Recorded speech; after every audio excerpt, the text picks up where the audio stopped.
Okay, start recording. So, okay, let's recap our integration so far. Okay, section A is already done. Okay, section A is already done. We have the basic rule. Okay, so we have the basic integration. Okay, it's already done. Then followed by rules about trigo, already done. Then goes to advanced formula. You are supposed to recognize. Okay, now comes to special formula with proof. Okay, so special formula, so it's a questions that actually appear from the past. Okay, is that a questions that actually appear from the past? So okay, so there will be some important question that we actually need to look at. Okay, but first of all, let's look at formula 29 to 32. Okay, because why 29 to 32? Because 29 to 32 actually apply rule 23. Okay, this one apply rule 23. Okay, let's see what is it about. Okay, let me save some space first.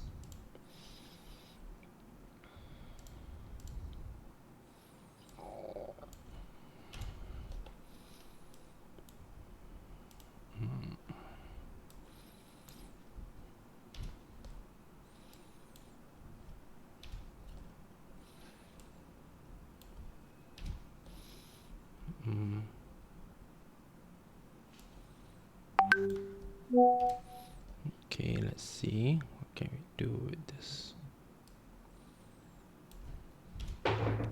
Okay, so let's see. So for the rule, okay,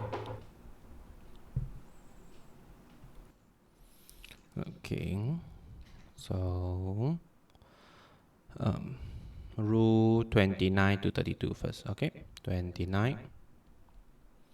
Let's see what do we have for 29. 29 we have, okay, integrate of tangent. So you first of all you will see that this tangent doesn't fall in any of the section B. Okay, the basic integration. The basic integration that we have is the direct reverse of the differentiation, but this one is not. So for the integration of tangent here, we have sine x over cos x. Okay, so in order to use rule 23, okay, let's just recap rule 23 here. 23 says if I have a f prime x over fx, I can get a ln of modulus fx plus c. Okay, so over here, the top have to be the differentiate of the bottom. Okay, but differentiate cos, I'm supposed to get a negative sign. This is not a negative sign, this is a positive sign. So I need to manipulate it. Okay, now the top, it is the differentiate of the bottom. Hence, we can apply rule 23. So I have a negative of ln cos x. Since it's a negative and with the log, you can actually put it on top as a power. So we have a 1 over cos x. Therefore, we write as a ln of secant x. Okay. 30. Let's see what do we get for 30. Okay, 30 cotangent. Okay, integrate of cotangent. Okay, integrate of cotangent. Cotangent written as cos x over sine x. Okay, so by referring to rule 23, the top, it is the differentiate of the bottom. Therefore, we write them as ln of sine x plus c. So this one, nothing special. Here, we just do it immediately. Then number 31, I have a integrate of secant x, give us ln secant tangent. Okay, 31 is the integrate of secant x, give us ln of secant x plus tangent x. How do we even do this? Okay, the trick to do for for 31 is actually we memorize the differentiation. So instead of doing integration, we do differentiation by memorizing the answer. Okay, so if I differentiate ln of secant x plus tangent x, what do I have? What do I get? Of course, the bottom you have a secant x plus tangent x, but on top secant go to secant tangent. Okay, and tangent go to secant square. Okay, if you do remember your differentiation. Okay, on top I will see that there's a common term secant and secant that I can actually factor it out. So tangent x plus secant x. Okay, and secant x plus tangent x. You will see the top and the bottom is actually the same thing. Therefore, it can be cancelled off. Hence, you get a secant x. Why do I say that the secant integrate of the secant is harder? Because by doing differentiation, you will see that something being cancelled off. It will be very, very difficult for us to actually identify what to put it back in. Okay, if we actually don't know the answer. Therefore, the proper way to learn 31 is actually by differentiation. 32, similar to 31, you have a cosecant x give us negative of ln cosecant x plus cotangent x. Okay, how do we actually know this? Okay, so the dx of ln of cosecant x plus cotangent x. Okay, so I will have cosecant x plus cotangent x at the bottom.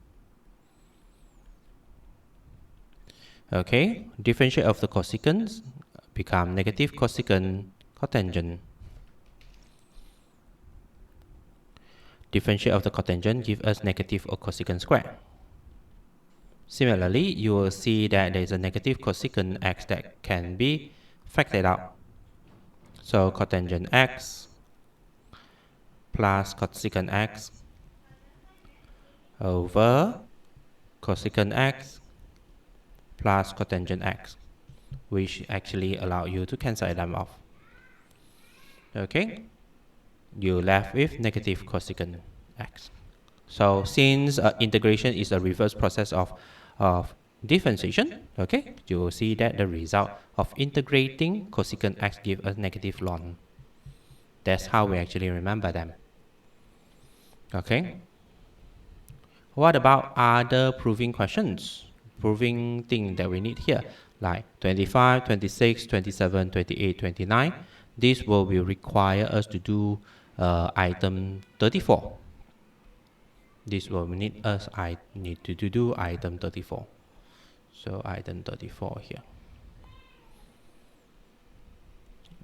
Okay, so we will see that later. Therefore, over here, you have integration technique, section F. Okay, so once we enter integration technique, we will assume that students already know how to do for A, B, C, D, E. Okay, then we expect students to know how to apply the technique. For your P3, okay, your questions will be asked based on integration technique. Okay, all your questions will be based on integration technique. So there are three techniques here that we have to take a look into. We have by substitution, by parts, and separating variables. Okay, so we will look at by substitution, the D3.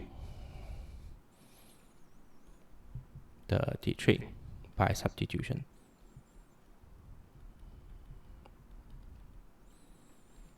Okay, so let me go for the questions. Okay, let me see, let me try to choose something. By substitution.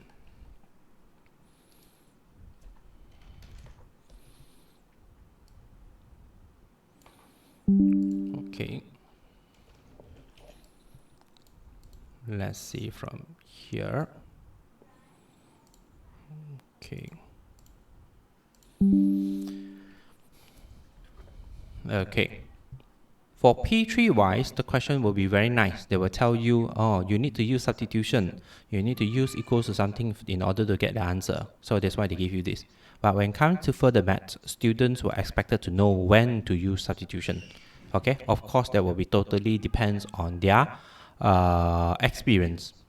Okay, so maybe I should do some questions. Maybe I should go for 1C.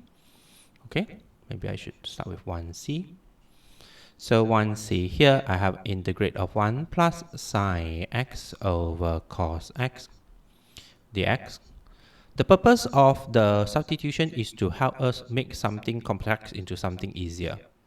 So over here it suggested u equals to sine x. Let's see how to actually change them into something easier. So whatever the x here that I have here, that I need to change into u. Okay, therefore over here, the u equals to sine x, I will do du over dx equals to cos x. Okay, then you will see that du equals to, or maybe dx equals to, bring up, bring down, 1 over cos x du. Okay, so from here, I will have 1 plus u, sine x, you can see that change to u, okay, over cos x, that I haven't do anything yet, then the dx change into 1 over cos x du. Okay, there's a cos x and cos x here, so I put them together, so cos square x. Okay, not yet. Okay, we still haven't finished changing everything into u, so I need to keep changing. So I change it into 1 minus sine square.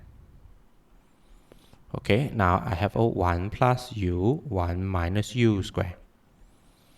Okay, so after this, you are expected to know what to do based on your experience from the past. Okay, so over here, we can actually do algebra simplification, 1 over 1 minus u du. And this will be a ln, okay? So I will have a negative ln of 1 minus u.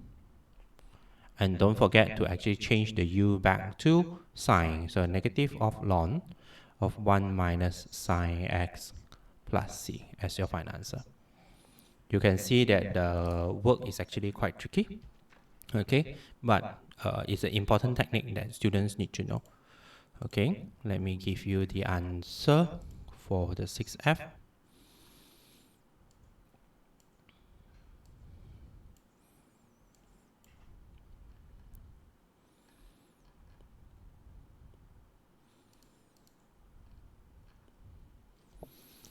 Okay.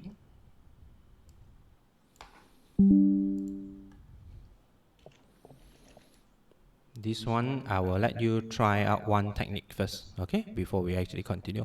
Then next lesson, they will only continue with the 34, with the rest of the special formulas. Okay, so I'll let you practice this first. Okay, that's all for now.